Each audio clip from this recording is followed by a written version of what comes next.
Hi guys, welcome back to a new episode of Trading Basics.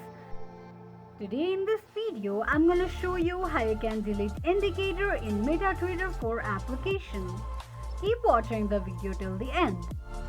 To delete indicator on MetaTrader 4 application, firstly go ahead and launch open your MetaTrader 4 application. It will take you to the home page of Meta 4 application. From the home page, tap on F icon at the top of the page. It will take you to the indicator section. Click on dustbin icon at the top right corner of the page.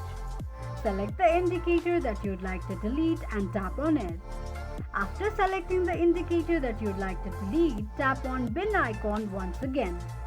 This is how you can delete indicator in MetaTrader application quickly and easily just in few steps.